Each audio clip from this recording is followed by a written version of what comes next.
Welcome back to Luca Does Music, and this is the ultimate Jpegmafia ranking.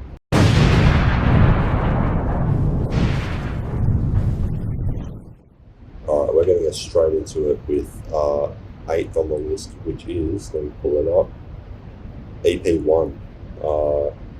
Not really too much to say about this one, other than the fact there are some bangers, but it is also very, very rough, like production-wise. There's some of my favourite songs by Peggy Ranking on this EP, like Bald. The remix with Denzel Curry is really hard. Also, Cutie Pie is good.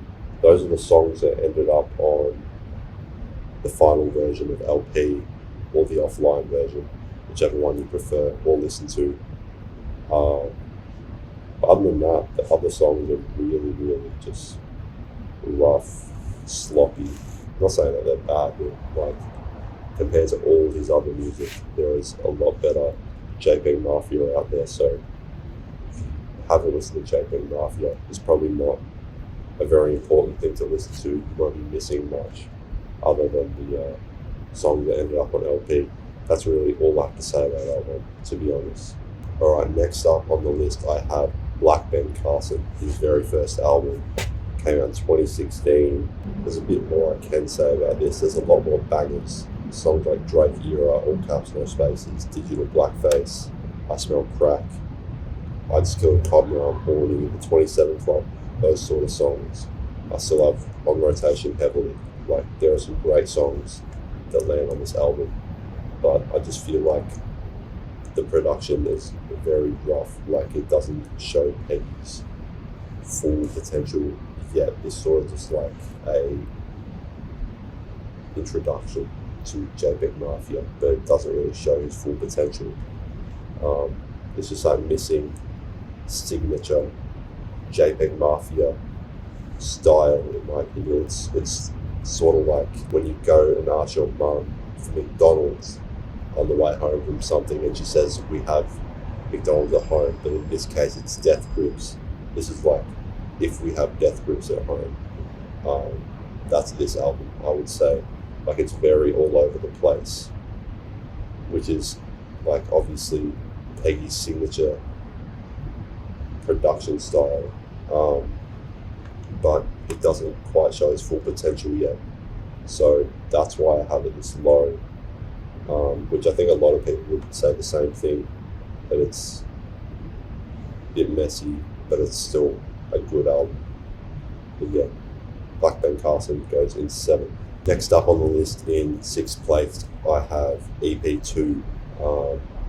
I combine both the EPs separately because if you put them together, it sort of makes one album, but they're obviously not. And they sort of sound a bit different, in my opinion. I mean, yes and no. I mean, you guys can be the judge, but in my opinion, EP1 is completely different to EP2. A lot of people like EP1 more, but I honestly prefer EP2. And some of my favourite Peggy songs are on this. Like, Fix Yourself is probably my favourite Jpegmafia song of all time. There's Caltech, Panic Room, Feed Her, like absolute banger songs on here. It's short and sweet, but I feel like this does a lot better at symbolising the sound of LP, which obviously is 2021 album, which we'll get into later. But this does a lot better at showing that sound, I guess. Production-wise, it's definitely a lot better produced than EP1. EP1's a lot more messy and unfinished, where this sounds more complete, but also raw at the same time, which I really like. So yeah, EP2 is in 6th. Next up in 5th place, I have Peggy's most recent album, I Lay Down My Life For You. Last year, if you would have asked me what I thought of this album, it honestly would have been in my top 3 Peggy albums. When it first came out, I had this shit bumping. Like, it's a great fucking album, but going back and listening to his other albums, which will rank higher, I just couldn't put it above that. But there are bangers on here, like I Scream This in the Mirror, Symbioto, I'll Be Right There. It's It's Dark and Hell is Hot is probably in my top 3 for Peggy songs, like favourite wise. New Black History, there's a lot of bangers. I just feel like it's not as heavy in the rotation anymore as the other albums above it are. Like, I certainly don't go back to this album as often as I do with his other albums anymore.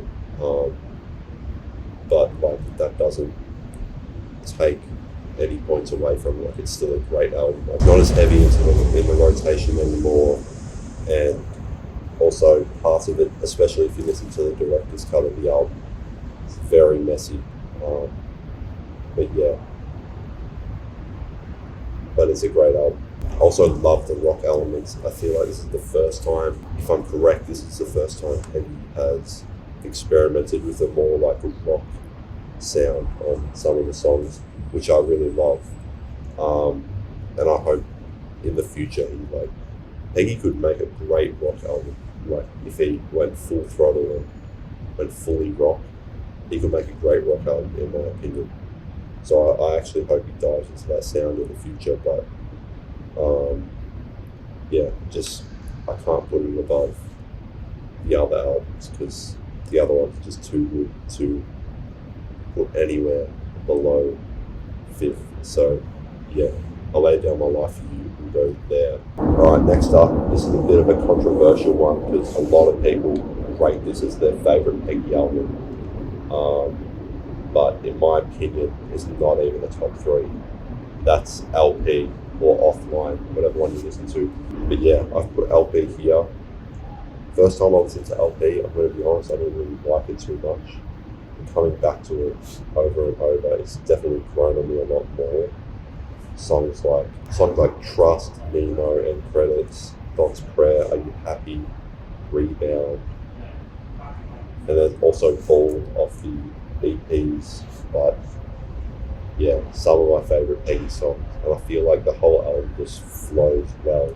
Like, this is Peggy when I feel like he really just started to peak with his production. Like, this is where he really found his sound. People have this as their top album, but I feel like I just need to give it more time to grow on me. There's still a few songs that I don't play that often, but it's a great album. So it's 4th for me. In 3rd place, I've gone for All My Heroes Are Cornballs. This album just does something to me, man. This sort of had the LP effect on me as well. I didn't really like it first listen, but over time, coming back to it, I've grown more attached to it. This is in my rotation a lot more than LPs. Songs like Jesus Forgive Me, King vs. Kel, Beta Male Strategies, Primary Waifu, Free the Frail, Thought Tactics, Post-Verified Lifestyle, Basic Bitch, Tear Gas, songs like that have a rotation all the time. It's every time I play this album, it just does something to me that the albums below it don't. I don't know how to explain it, but this is just a vibe, like when you play it front to back.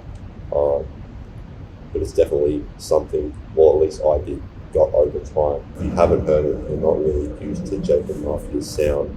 I feel like you won't get that same vibe, but over time, if you keep coming back, I promise you, like, it's a great listen. Like, it just does stuff to me, like, every time. That just sounds really weird, you know what I mean? But like, it does something to me.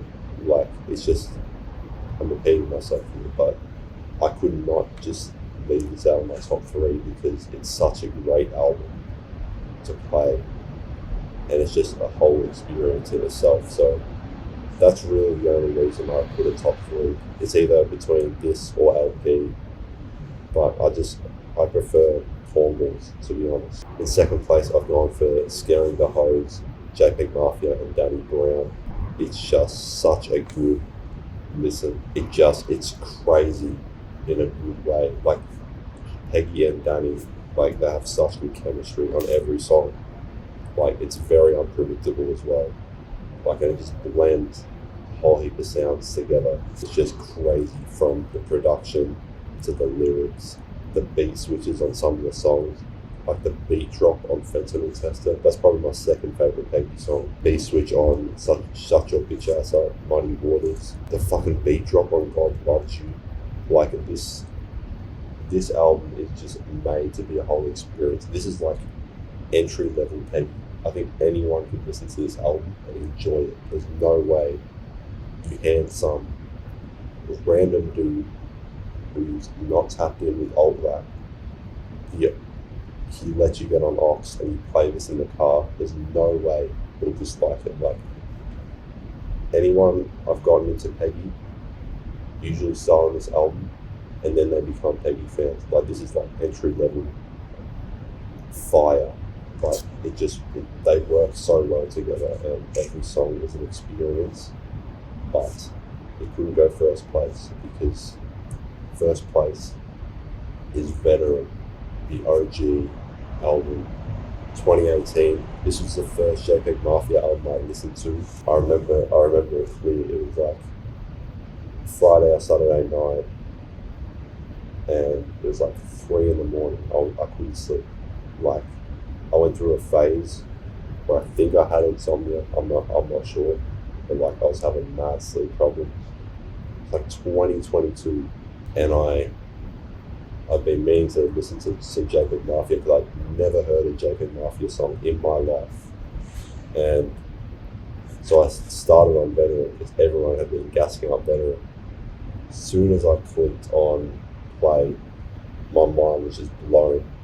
And then the second song, I can't say the name of it obviously, but you can go look at the track list.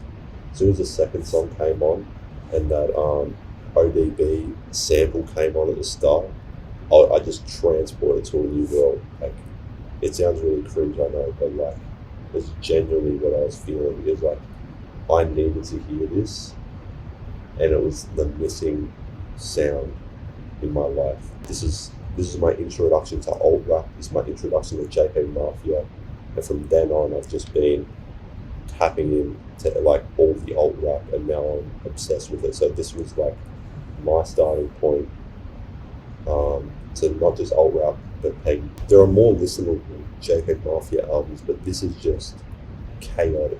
I mean, like music-wise, like I wanted to tap into alt rap. I could have started with some entry-level albums, but this is like, just thrown into the deep end. And just enjoying it straight away is not something I would have expected, but I did. I listened to the whole thing that night. And then after that, I slept peacefully. Like, it's weird. You would have thought that it would have kept me awake all night, but it didn't.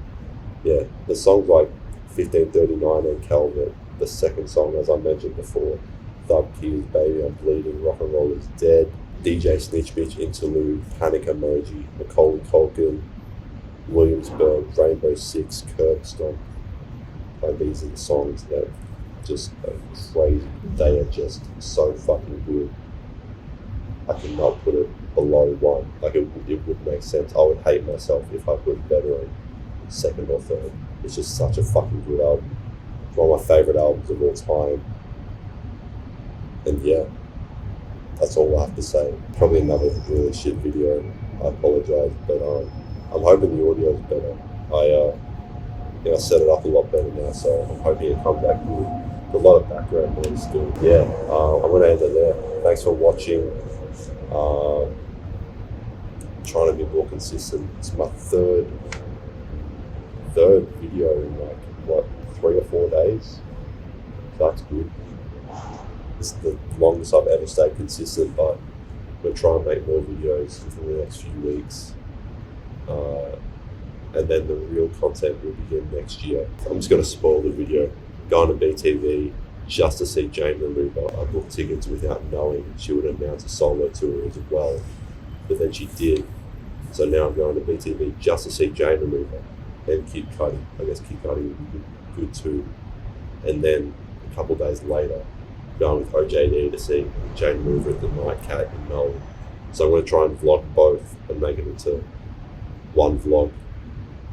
That's the plan, and then hopefully vlog a few more gigs after that. Might be making some content with OJD as well, so that should be good. But yeah, that's the plan. Hopefully I don't get lazy again and I can make it all happen. But yeah, thanks for watching. I think this video is a lot more worthy of a sub. So if you want to go sub, you can do that now. Yeah, catches.